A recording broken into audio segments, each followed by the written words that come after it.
Jadi percuma kalau kita nih pikirannya nih kreatif, karena berbicara itu tidak semudah kayak, aduh aku lapar, aku pengen makan. Sebenarnya seseorang dianggap memiliki kemampuan public speaking yang baik itu setelah dia mencapai kemampuan apa sih? Jadi orang nggak akan ngerasa seperti diceramahin, tapi seperti mendengarkan cerita.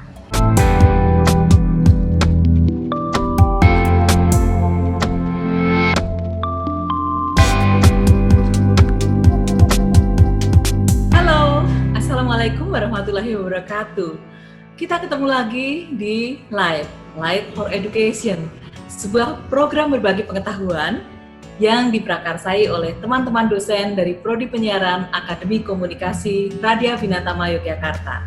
Kami akan terus hadir menghadirkan tema-tema yang menarik yang selalu bikin Anda ingin ngerti apalagi sih yang mau ditayangin. Kali ini telah hadir bersama kita teman saya sendiri, yang biasa dipanggil dengan nama Mbak Diah dengan nama lengkap Ibu Halimatus Sadiah SIKOM MIKOM. Mbak Diah ini ya adalah seorang dosen di AKRB atau Akademi Komunikasi Radya Binatama Yogyakarta. Ini saat ini juga memiliki ya Adhikara Kelas yang saat ini tengah menyelenggarakan kursus-kursus online untuk public speaking.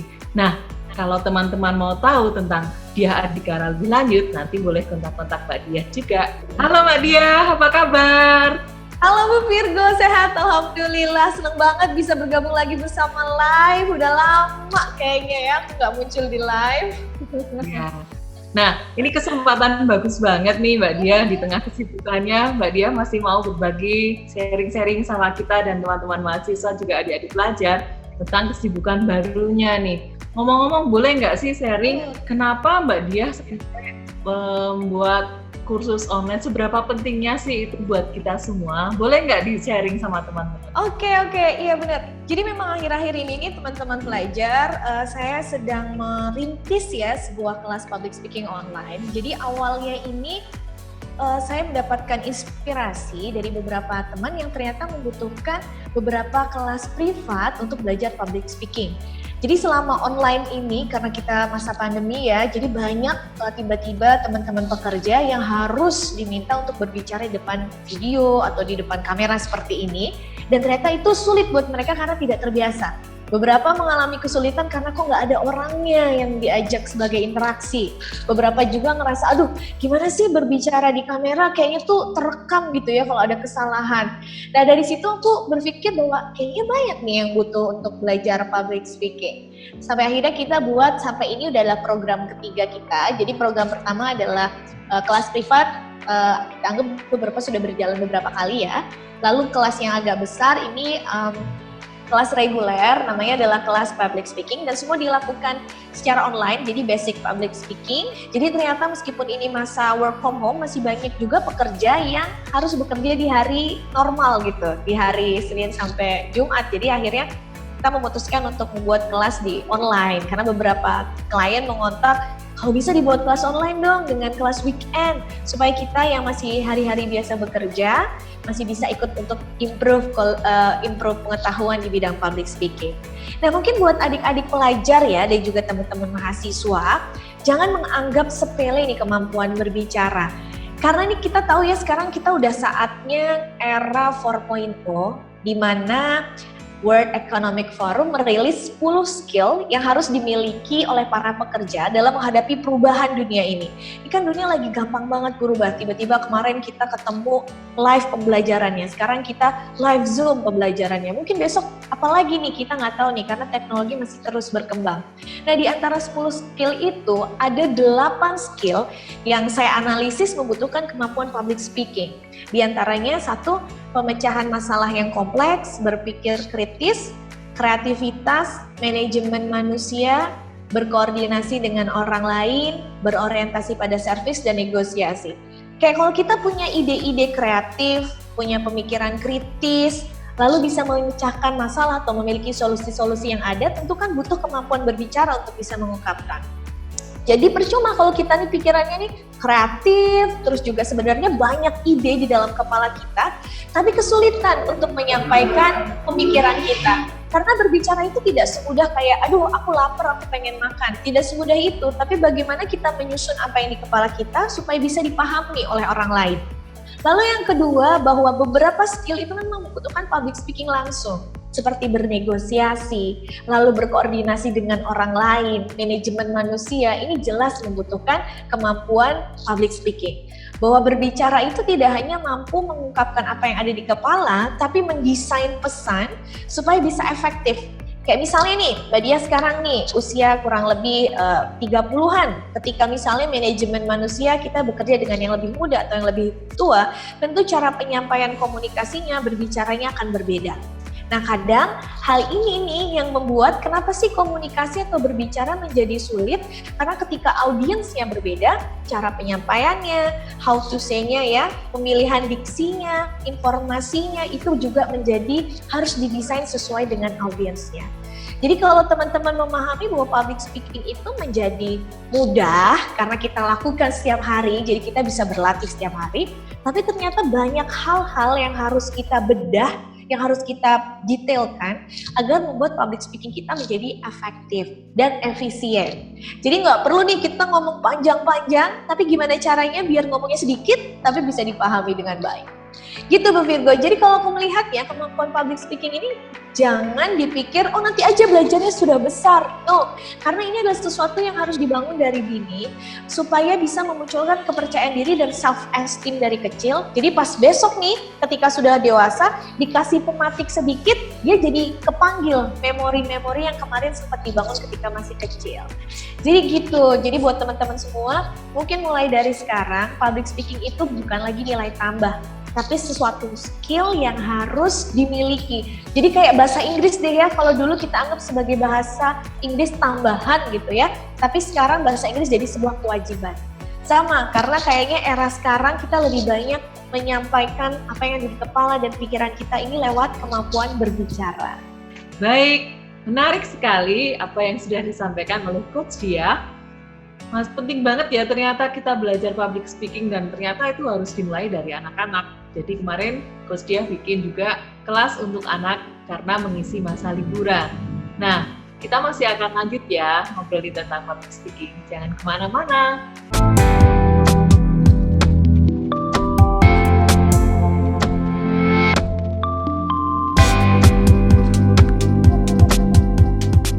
Kembali lagi bersama saya, Bu Virgo, bersama dengan Coach Dia dari Dia Adhikara Public Speaking.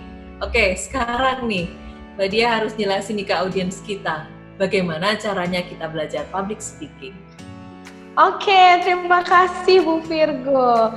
Nah, buat teman-teman semua, kebanyakan kita ngerasa bahwa public speaking itu yang penting pede aja. Yang penting itu kita belajar sendiri gitu ya, ibaratnya berlatih terus. Tapi sebenarnya ada beberapa hal yang teman-teman bisa pelajari untuk membuat kemampuan public speaking-nya jadi lebih baik. Tentu yang pertama itu yang harus kita lakukan, pertama misalnya kita belajar sendiri dari buku, dari video, atau misalnya dari tonton-nonton di YouTube seperti ini gitu ya. Lalu misalnya kedua ikut kelas. Nah tapi biasanya kalau ikut kelas itu kadang setelah selesai kelas lupa untuk dilatih kembali. Dan yang terakhir harus terus latihan dan latihan. Nah misalnya teman-teman belajar di rumah. Gimana sih caranya belajar public speaking di rumah? Kan kalau berbicara di muka publik itu harus di depan orang banyak. Kan nggak ada publiknya di rumah, nggak ada siapa-siapa, apalagi era corona kayak gini. Nah buat teman-teman pertama ketika belajar sendiri di rumah yang harus dilatih itu adalah pertama, melancarkan pemikiran kita untuk langsung bisa kita omongin. Kebanyakan orang Indonesia suka mikir dulu, dirasa dulu, baru kira-kira aku pantas gak ya ngomongnya? Kira-kira aku bisa gak ya disampaikan? Saking mikir dulu, dirasain dulu ke hati, akhirnya gak jadi ngomong. Nah, maka dari itu teman-teman harus membuat kayak lintasan jalan pintas dari pikiran langsung ke mulut.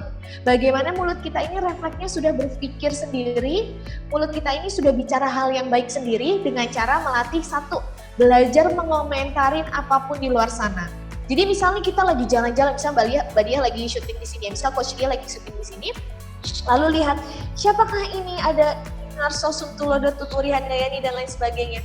Itu artinya apa sih? Nah itu bisa dikomentarin secara detail. kenapa ya tampilan ini yang ada di dalam dinding, maksudnya apa ya? Nah itu kita komentarin. Jadi jalanan macet kita komentarin, kenapa ya jalanan macet? Itu dikomentarinnya tuh misalnya seperti ini.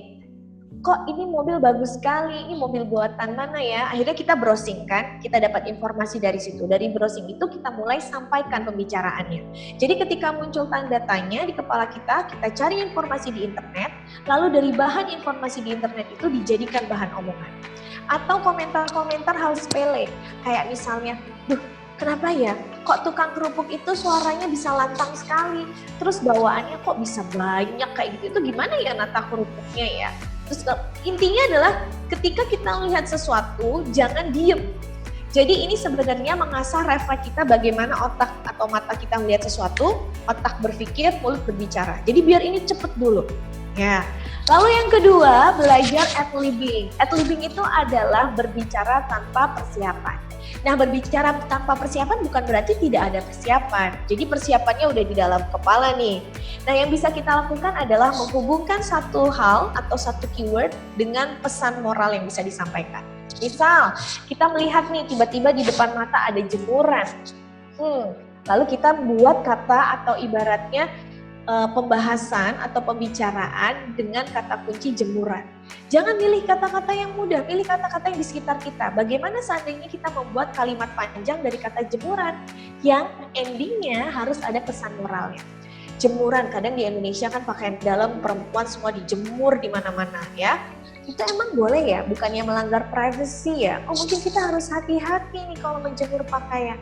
Itu adalah pesan yang ingin kita sampaikan, lalu kita buat. Misalnya, jadi dari kata menjemur pakaian, kita buat kalimat panjang yang harus ada manfaatnya. Jadi berbicara itu tidak boleh asal ngomong tanpa tujuan dan tanpa manfaat. Nah, ad-libbing ini menjadi salah satu yang paling sulit untuk dilatih dan butuh waktu, tapi tahapannya harus belajar mengomentari dulu. Nah, ad-libbing ini kita memulai dengan membuat rute-rute. Nah, kalau di kelasnya Mbak Dia, itu di kelas Coach Dia, kita akan belajar itu di dalam pembahasan teknik menyusun materi. Materi yang paling susah dari berbicara di muka publik sebenarnya menyusun materinya. Karena yang paling penting dari berbicara kan isinya. Nah, bagaimana nih kita membuat isi pembicaraan kita? Jadi kalau teman-teman masih ngerasa, aduh aku kalau berbicara di muka publik bingung nih Mbak Dia, nggak tahu harus ngomong apa. Itu berarti yang kita lakukan bukan praktik berbicara, tapi banyak membaca. Berbicara itu sebenarnya adalah berdasarkan stock of knowledge yang ada di kepala kita. Jadi kayak ibaratnya ada berapa banyak nih stok pengetahuan di dalam kepala kita. Bukan berarti misalnya Mbak Dia orang komunikasi baca komunikasi aja. Enggak, harus baca hal yang lain. Kita harus tahu banyak hal. Karena ketika kita berbicara, kita melakukan connecting dot. Jadi ibaratnya Mbak Dia belajar fisika dulu waktu zaman sekolah. Lalu belajar juga misalnya komunikasi. Lalu belajar juga tentang kehidupan sehari-hari. Nah, bagaimana menghubungkan informasi yang banyak ini, yang kadang bahkan kita anggap nggak penting, menjadi bahan pembicaraan. Kayak misalnya yang bahas jemuran, itu kan sebenarnya nggak penting. Tapi dengan kita melatih alat indera kita, lalu melatih pikiran kita untuk memunculkan kata kunci yang remeh-temeh, tapi bisa menjadi pembahasan pembicaraan yang baik, disitulah sebenarnya keberhasilan dari si public speaker. Bagaimana dia membuat suatu pembahasan materi yang dari kehidupan sehari-hari, nggak yang dari langit, yang berat-berat gitu ya, bisa menjadi sesuatu yang mudah dipahami buat orang lain. Lalu yang ketiga, ikut kelas. Jadi sebenarnya yang paling susah dari kemampuan belajar public speaking sendiri itu tidak ada coach yang bisa memberi masukan. Dengan ikut kelas, dengan ada coach, di situ kita dikasih tahu, oh karena coach kan sebenarnya bisa tahu ya apa yang kita kurang, lalu bagaimana solusi menghadapinya. Banyak orang di kelasnya dia di Kara Speaking Class yang sebenarnya memiliki kemampuan basic berbicara yang baik, tapi dia merasa ada yang kurang karena sekali lagi public speaking itu adalah seni. Seni itu berarti penggabungan antara kita pelajari takarannya, ya jadi public speaking itu intonasi dan lain sebagainya itu adalah takarannya, dan juga kita merasa pakai hati, pakai perasaan. Public speakingnya itu intonasinya sudah bagus, artikulasinya jelas, materinya bagus, kok masih kerasa nggak enak ya? Nah, itu bisa saja terjadi karena kita berkaitan dengan rasa. Kadang-kadang jawabannya simpel karena kurang jeda, karena kurang main ekspresi wajah. Gitu, jadi hal detail-detail yang membuat satu package public speaking itu menjadi baik. Jadi kalau dibedah nih, public speaking itu tidak cuma materinya, intonasinya, tapi nanti masuk ke gestur, bagaimana kita menarik perhatian audiens, bagaimana kita bisa membaca audiens bahwa dia sudah mulai gusar sehingga kita harus ngasih joke misalnya, ngasih video misalnya. Itu semua harus diatur dan biasanya setelah kita latihan di rumah, ikut kelas, kita harus banyak praktek. Ya, tapi kan kita nggak bisa ya dengan mudah mengumpulkan orang-orang lalu dengarkan kita bicara. Salah satu praktek yang bisa kita lakukan sekarang adalah memanfaatkan teknologi dengan praktek berbicara menggunakan kamera. Dia sering praktek menggunakan Zoom seperti ini, jadi yang menginvite adalah diri saya sendiri, lalu saya di situ melihat bagaimana ekspresi wajah saya, apakah begini, oh ini terlalu mendangak, jadi apakah terlalu nunduk, jadi ini kita bisa mencari gestur-gestur yang menurut kita paling pas untuk di depan kamera.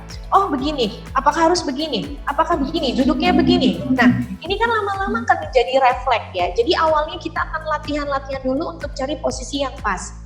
Habis itu sudah terbiasa latihan dengan video, kita bisa menggunakan live IG. Karena ini live kan, kita ngobrol, kita bisa ngomong aja, nggak ada penontonnya nggak apa-apa.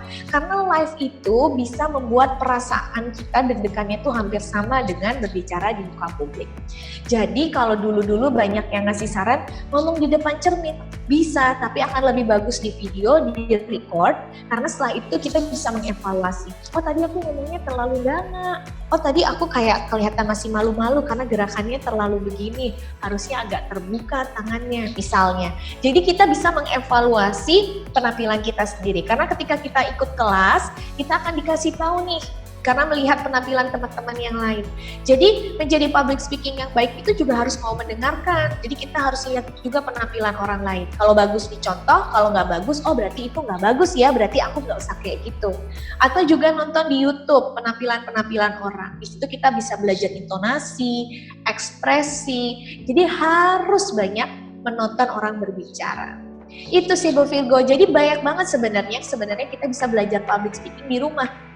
Mulai dari mengomentari pertama, lalu yang kedua belajar ad-libbing, merangkai keyword-keyword yang ada menjadi pembicaraan yang menarik.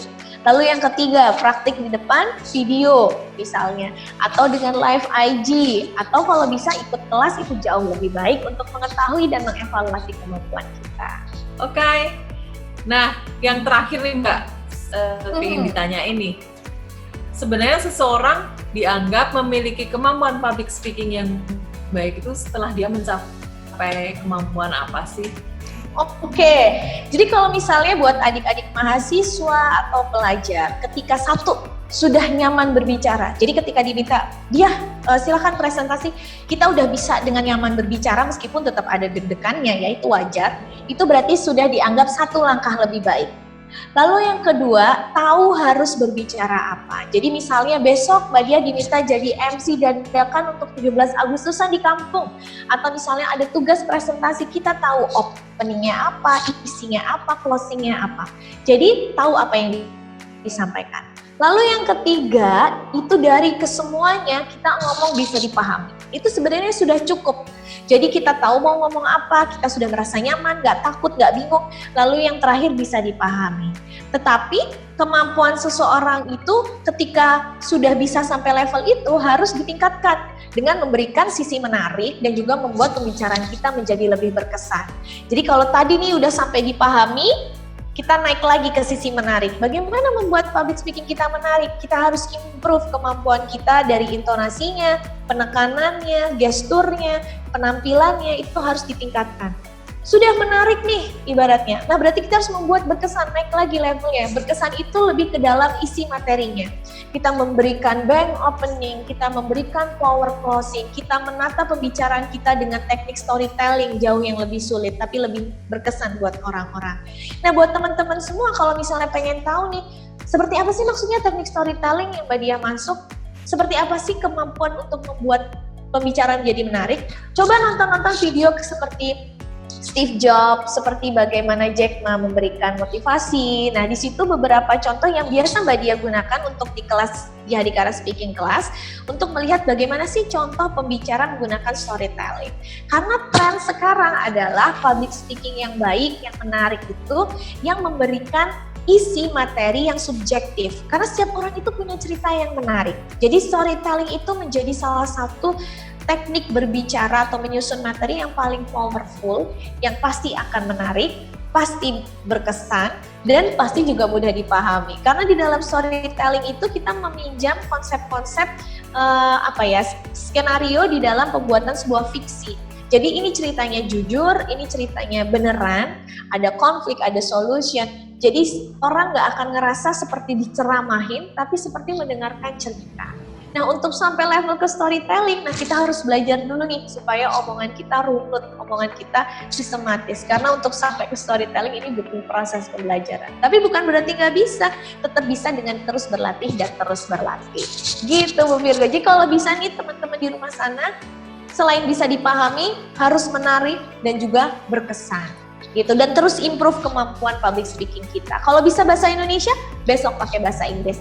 Kalau udah bisa pakai bahasa Inggris, besok kita debat misalnya. Jadi menyampaikan argumentasi di mana omongan kita isinya data, fakta, mempengaruhi orang lain dan lain sebagainya. Udah bisa pakai bahasa Indonesia, pakai bahasa Inggris. Sudah bisa pakai bahasa Inggris, misalnya bisa pakai bahasa asing yang lain itu lebih bagus. Jadi terus improve ya, karena belajar itu nggak pernah berhenti. Seperti itu teman-teman semua. Oke, teman-teman mahasiswa dan adik-adik pelajar, nggak terasa ya, sudah banyak banget pengetahuan yang di-sharing sama Coach Dia atau Mbak Dia. Dan kita masih akan ketemu lagi di episode-episode yang lain masih dengan tema yang sama, public speaking. Seperti kata pepatah Mesir kuno, pelajarilah seni bicara, maka Anda akan menguasai keadaan. Benar banget ya. Oke, tetap belajar, tetap jaga kesehatan, tetap di rumah, dan kita akan ketemu lagi di episode yang lain. Salam!